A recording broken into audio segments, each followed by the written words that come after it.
What kind of person do you think I am? Senator Lidia Thorpe recently delivered an exhaustive 35-minute lecture as part of her National Press Club address. Throughout her discourse, which was incredibly difficult to sit through and listen to, she made a deliberate attempt to evoke a display of emotion and force some crocodile tears, ones which never came.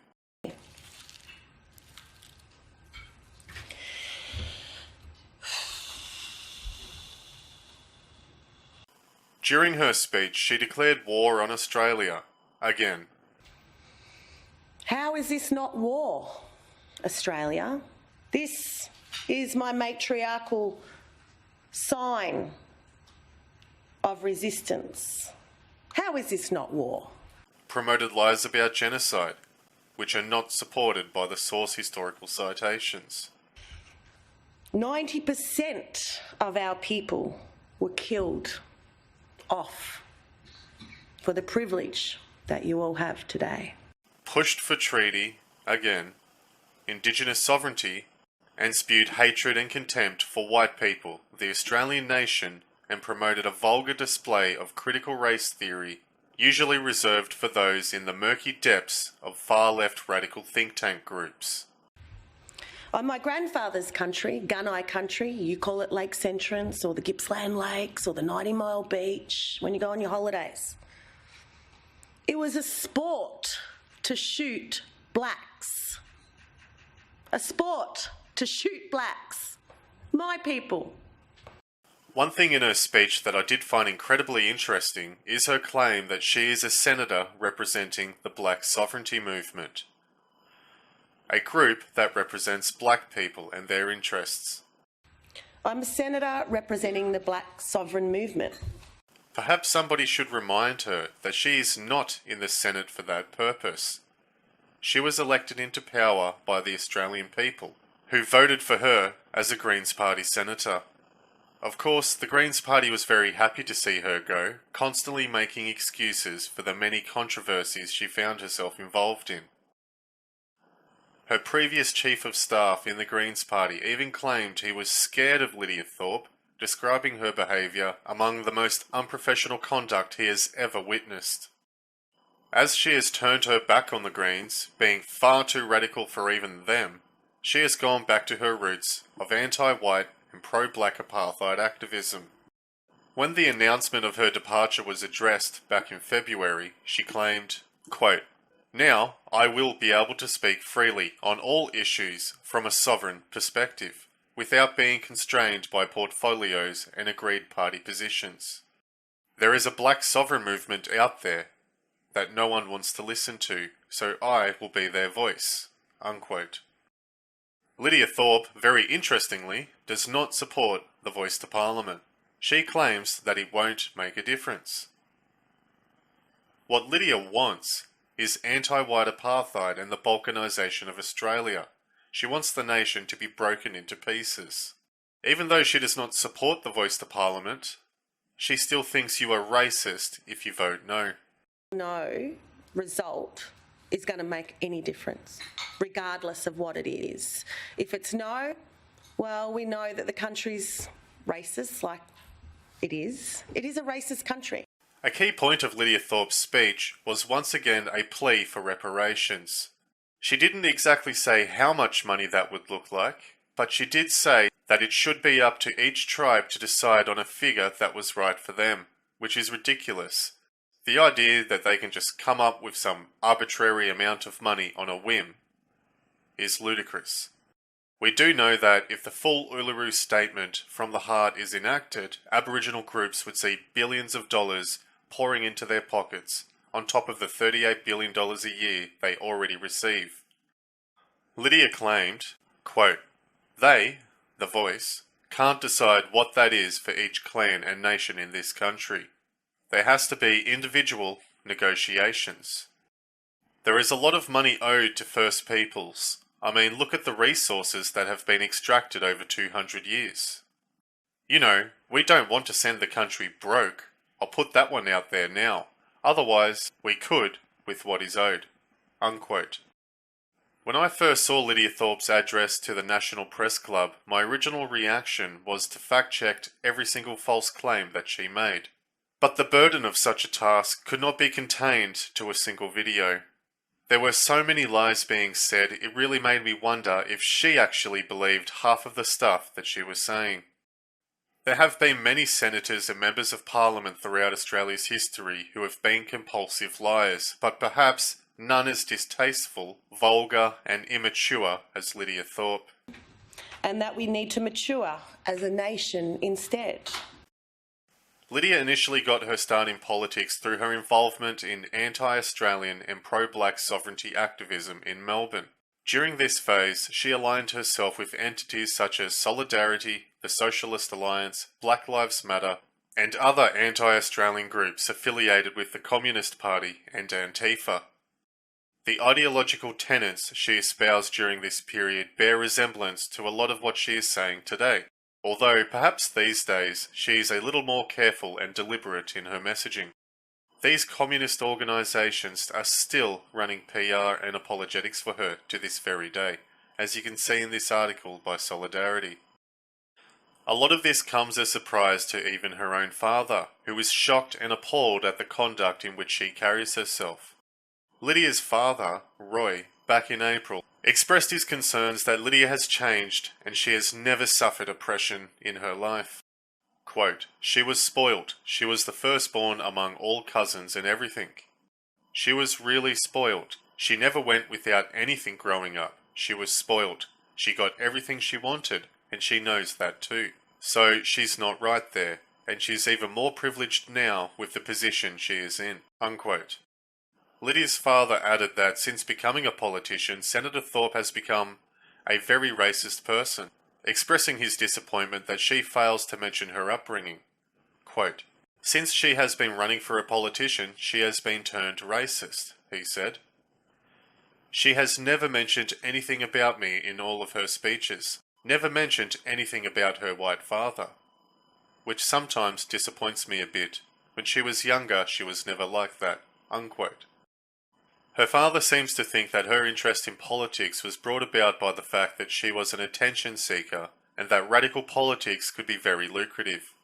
It's worth pointing out that Lidia Thorpe's father is completely Scottish in origin, and the last name Thorpe is actually an ancient white name of Anglo-Saxon origin. So it really made me wonder about the validity of her claim to aboriginality, and whether or not it was authentic.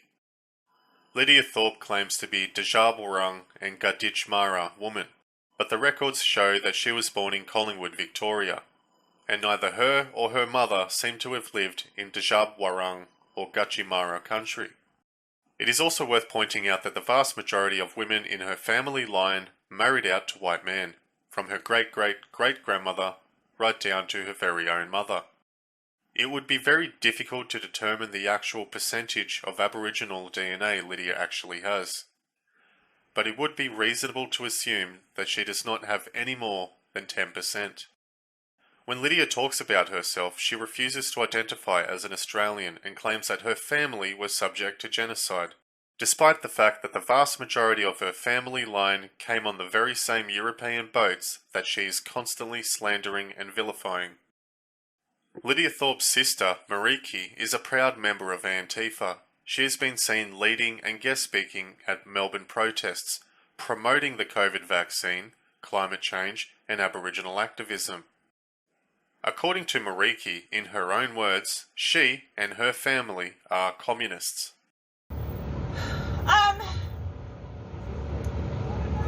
My family are communist. It's not about this isn't left or right. That's what our values are.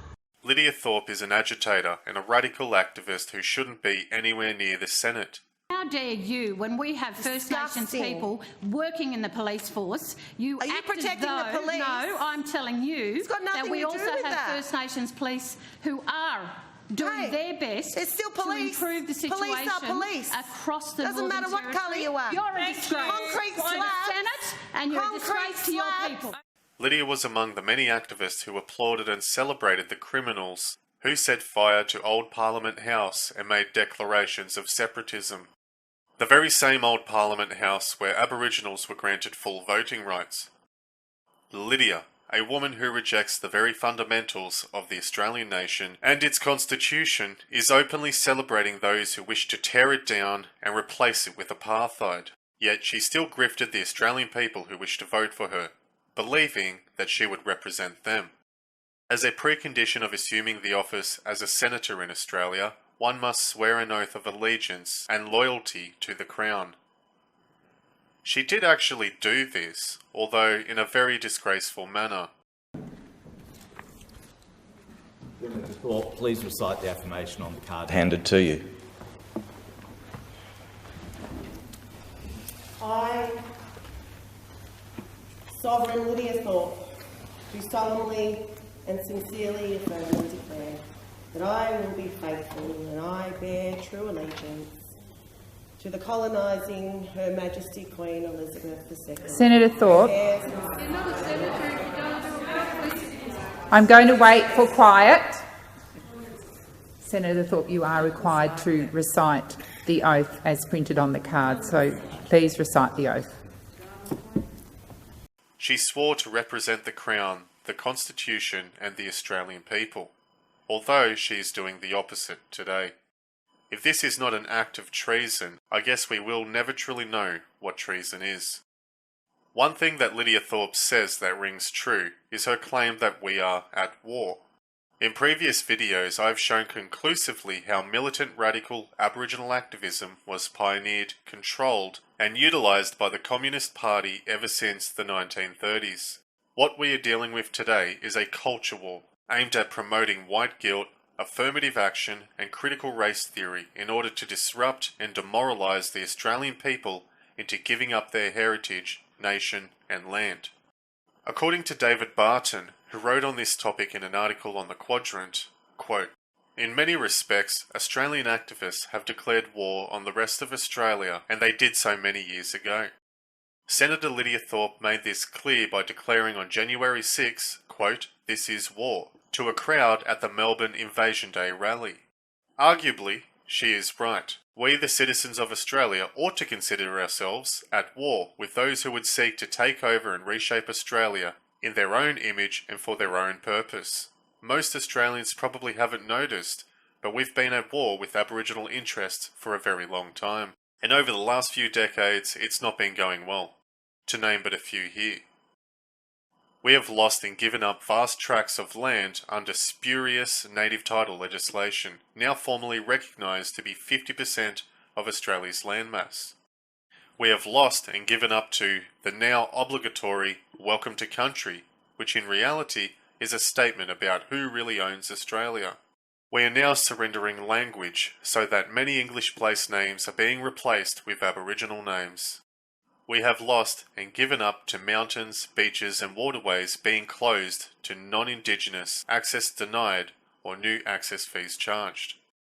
We have lost and given up freehold title to national parks, now handed over to local Aboriginal corporations. We have lost and given up having our children's education about early Australian history now revised, distorted and perverted into self-loathing. We have lost and given up our universities, run by socialist academics hell-bent on revising our history, society and culture. Lidia Thorpe's words of hate for the Australian nation, the very same nation that gave her the opportunities and prosperity she has the privilege of today, will never cease to amaze me. She refuses to acknowledge all of the things that have been done for Aboriginals politically, financially and socially. Look at the billions of dollars taxpayers have doled out to corporations and tribes, only to be pissed down the drain. The amount of land that has been handed back, only to be resold to us and re-given to them. The amount of tolerance that has been shown by Australians with their desecration of our statues, culture and flags at sporting events. All of the affirmative action policies and quotas given to Aboriginal people, opportunities most Australians could only dream of. The fact that our culture and education system has been completely overhauled and weaponised against us to cater for a very small minority. It will never be enough for Lidia Thorpe. It's not going to end until we see Australia handed over to activist organisations and every non-Indigenous person forced to leave the country due to violence and unreasonable taxation. Like what happened in Zimbabwe, and what is currently happening in South Africa. What kind of person do you think I am? Defeating the voice referendum is only the first part of turning the tide in this long battle. Whatever the referendum outcome is, the culture war inflicted on us by Marxists who hate white people will continue. I hope you have enjoyed this video. Let me know your thoughts in the comment section below. Be sure to share this video with your friends. Thanks for watching. Until next time.